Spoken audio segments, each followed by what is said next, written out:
ISI headquarters में बड़ी बैठक। वजीर आजम इमरान खान को मुल्क की सलामती और अफगानिस्तान की हालिया सूरत हाल पर ब्रीफिंग। मुसल्लह अफवाज के तीनों सरबराहान भी मौजूद थे। वजीर आजम ने कौमी सलामती को दरपेश चैलेंजेस से निपटने में ISI के किरदार को सराहा। वफाकी वज़रा, बलोचिस्तान और खैबर पख्तूनख्वा के वज़रा आला भी हमराह थे। वजीर आजम का अफगानिस्तान की सूरत हाल पर भी गैर मुल्की जरीदे को इंटरव्यू। कहा, अफगान हुकूमत को तस्लीम करने का फैसला पड़ोसी मुल्कों के साथ मिलकर करेंगे। कल अदम TTP अफगानिस्तान से पाकिस्तान पर हमले कर चुकी है, चीनी शहरियों पर हमलों में मुलविस है। काबुल में दहशतगर्दों के खात्मे के लिए मिलकर काम करना होगा।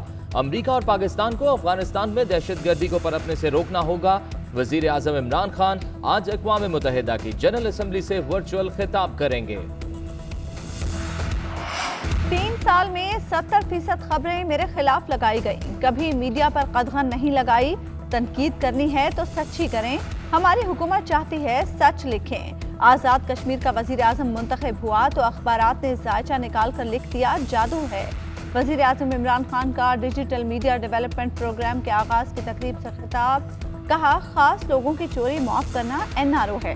ताकतवर लोग चाहते हैं उनकी चोरी माफ़ कर दी जाए। मेरा कोई रिश्तेदार या दोस्त बड़े ओहदे पर नहीं है। जो सफ़र 1947 में शुरू होना चाहिए था वो अब शुरू हो रहा है। चेयरमैन नैब का मुस्तकबिल क्या होगा? फैसला आइंदा हफ्ते मुतवक्के। नैब चेयरमैन की तैनाती के अमल से अपोजिशन लीडर को बाहर रखने के लिए ऑर्डिनेंस लाने पर गौर। वजीर कानून मुलाकात में वजीर आजम को ब्रीफिंग देंगे। फरूक नसीम कहते हैं, चेयरमैन नैब की मुद्दत मुलाजमत में तौसी के लिए ऑर्डिनेंस का कोई मुसव्वदा ताहाल तैयार नहीं किया गया। वजीर आजम के सामने 3 से 4 बार मामला ज़ेर बहस आया। आइंदा हफ्ते सूरत हाल क्लियर हो जाएगी। चेयरमैन नैब को कानूनी तौर पर तौसी नहीं दी जा सकती। हुकूमत ने गैर आईनी काम किया तो अपोजिशन लाहेमल तैयार करेगी। सुप्रीम कोर्ट से रुजू करने समेत मुख्तलिफ ऑप्शंस मौजूद हैं। हुकूमत नैब को सियासी हथियार के तौर पर इस्तेमाल कर रही है। चेयरमैन PAC राना तनवीर हुसैन का चेयरमैन नैब को तौसी देने से मुतालिक रद्द अमल। कहा, हकीकी एहतसाब के लिए इस्लाहात या तरामीम की जरूरत है। राना सनाउल्लाह का भी चेयरमैन नैब के तकर्रुर में अपोजिशन लीडर का किरदार खत्म करने के मामले पर रद्द अमल। कहा, इल्जाम की बुनियाद पर किसी का किरदार खत्म नहीं किया जा सकता। इस तरह तो हुकूमत किसी पर भी मुकदमा बनाकर उसका किरदार खत्म कर सकती है। ये ऐसे अहमक, नाअहल और नालायक हैं जो बात करते हैं वो कुछ महीने बाद इनके गले पड़ जाती है और फिर यूटर्न लेते हैं। इंग्लिश क्रिकेटर्स अपने बोर्ड के झूठ का पोल खोलने लगे। प्लेयर्स एसोसिएशन के मुताबिक दौरा पाकिस्तान मंसूख करने पर अंधेरे में रखा गया। इसमें हमारा कोई किरदार नहीं। पाकिस्तान जाने के बारे में राय तक नहीं ली गई। खिलाड़ियों को दौरा मंसूख करने के बाद इत्तला दी गई। इंग्लिश क्रिकेट बोर्ड ने टीम पाकिस्तान न भेजने की एक वजह यह भी बताई कि क्रिकेटर्स को तहफ्फुज़ात हैं। बरतानवी मीडिया के मुताबिक इतवार को इंग्लिश क्रिकेट बोर्ड का इजलास हुआ और फिर खिलाड़ियों के फैसले के बारे में बताया गया। क्रिकेटर्स की यूनियन से किसी मौके पर दौरा जारी रखने या न रखने के बारे में पूछा गया, न ही उन्हें एतमाद में लिया गया। 8 अरब रुपए की मशकूक ट्रांजैक्शन के केस में साबिक सदर आसिफ जरदारी का बुलावा। एहतसाब अदालत ने फर्द जुर्म के लिए आसिफ जरदारी को समन जारी कर दिया। 29 सितंबर को 8:30 बजे पेश होने की हिदायत। फर्द जुर्म का जवाब देने के लिए आप जाती हैसियत में पेश लाजमी हो। समन का मतन आसिफ जरदारी को समन बिलावल हाउस कराची के पते पर इरसाल किया गया। नवाज शरीफ के जाली वैक्सीनेशन इंदराज ने इंतजामी नाअहली का पर्दा चाक कर दिया। तहकीकाती टीम की रिपोर्ट में तहलका खेज इंकशाफात। वैक्सीनेशन का डाटा कई माह से चौकीदार और वार्ड बॉय रजिस्टर करते और नादरा के पोर्टल पर चढ़ाते रहे। अस्पताल में सुपरवाइजरी का फुकदान ऑनलाइन या मैनुअल चेक एंड बैलेंस मौजूद ही नहीं। Medical superintendent KPA Rana Muzaffar ने मुतादिद शनाख्ती कार्ड रजिस्टर कराए। रिपोर्ट वज़ीर आला पंजाब को पेश कर दी गई।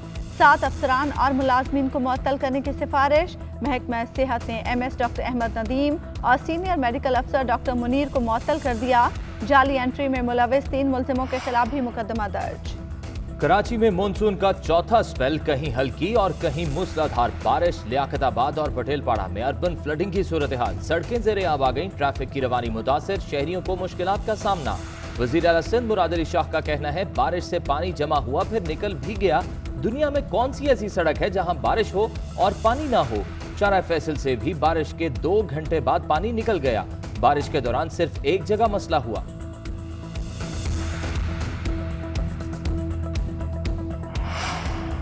Opposition leader Sindh assembly Haleem Adil Sheikh छुपे रुस्तम निकले। तहरीक इंसाफ की एमपीए दुआ भुट्टो से दूसरी शादी मंजरेआम पर आ गई। शादी 2018 में हुई। बच्चे की पैदाइश पर दुआ भुट्टो ने व्हाट्सएप पर स्टेटस लगा दिया। बच्चे का नाम कामिल हलीम शेख है। हलीम आदिल शेख ने दुआ भुट्टो से शादी की तस्दीक कर दी। कहते हैं शादी की है, कोई जुर्म नहीं किया।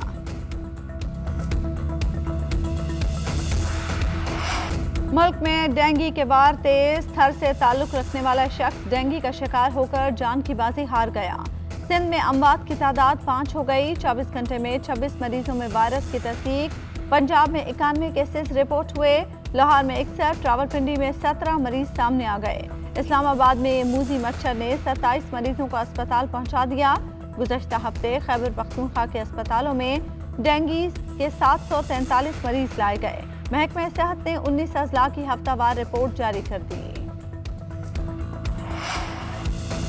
कोयटा में बोलान कॉलेज के तलबा और तलबात का मुतालबात के हक में एहतजाज। पुलिस ने मुजाहिरीन को रेड जोन जाने से रोक दिया। तशद्दुद का निशाना भी बनाया। एहतजाजी तलबा ने कचहरी चौक पर धरना दिया। सूबाई वज़ीर दाखिला ज़िया लांगू का तलबा पर तशद्दुद के वाक़े पर इजहार बरहमी। हुकूमत को एतमाद में लिए बगैर इंतजामिया ने अज खुद कार्रवाई की। ज़िया लांगू ने मामले की तहकीकात के लिए चीफ सेक्रेटरी बलूचिस्तान को खत लिख दिया।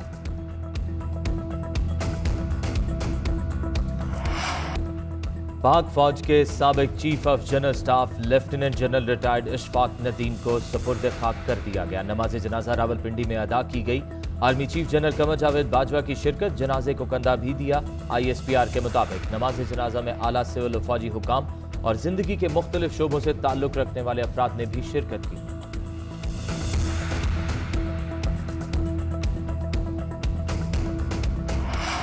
इंग्लिश क्रिकेटर्स अपने बोर्ड के झूठ का पोल खोलने लगे। प्लेयर्स एसोसिएशन के मुताबिक दौरा पाकिस्तान मंसूख करने पर अंधेरे में रखा गया। इसमें हमारा कोई किरदार नहीं। पाकिस्तान जाने के बारे में राय तक नहीं ली गई। खिलाड़ियों को दौरा मंसूख करने के बाद इत्तला दी गई। इंग्लिश क्रिकेट बोर्ड ने टीम पाकिस्तान ना भेजने की एक वजह यह भी बताई थी कि क्रिकेटर्स को तहफ्फुज़ात हैं। बरतानवी मीडिया के मुताबिक इतवार को इंग्लिश क्रिकेट बोर्ड का इजलास हुआ और फिर खिलाड़ियों को फैसले के बारे में बताया गया। क्रिकेटर्स की यूनियन से किसी मौके पर दौरा जारी रखने या ना रखने के बारे में पूछा गया, ना ही उन्हें एतमाद में लिया गया।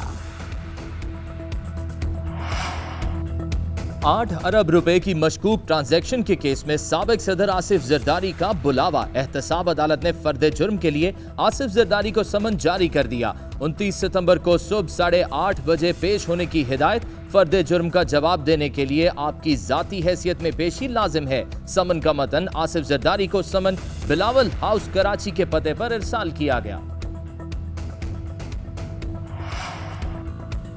हुकूमत इस्लाहात के लिए संजीदा नहीं, बस बयानिए की लड़ाई लड़ रही है। अपोजिशन को गाली देने वाले को काबीना में थपकी मिलती है। शहरी रहमान का सेनेट में इजहार ख्याल। कहा, अब आप इलेक्शन कमीशन पर हमला आवर हैं। इलेक्शन कमीशन दूध से धुला नहीं, हमें भी माजी में उससे इख्तलाफ रहा है। आप जमहूरियत, मीडिया और अवाम के साथ तसादुम में हैं। शहरी रहमान ने कहा, अफगानिस्तान में पाकिस्तान को कोई कामयाबी नहीं मिली। हुकूमत के एहसास प्रोग्राम पर तनकीद करते हुए शहरी रहमान का कहना था कि बेनज़ीर इनकम सपोर्ट प्रोग्राम को एहसास प्रोग्राम बना दिया गया। एशियाई तरक्याती बैंक बेनज़ीर इनकम सपोर्ट के नाम पर रकम देगा। इलेक्ट्रॉनिक वोटिंग मशीन के इस्तेमाल से धांधली का कोई सवाल ही पैदा नहीं होता। EVM के जरिए ओवरसीज पाकिस्तानी वोटिंग का हक इस्तेमाल करेंगे। सेनेट में कायदे ऐवान शहजाद वसीम का इजहार ख्याल। कहा, मौजूदा हुकूमत में रवां साल बम्पर क्रॉप पैदा हुई। तलब ज्यादा होने के बायस गंदुम दरामद की गई। ज़राई इस्लाहात की जा रही हैं। ज़राअत में तरक्की के लिए जदीद टेक्नोलॉजी मुतारिफ कराई जा रही है।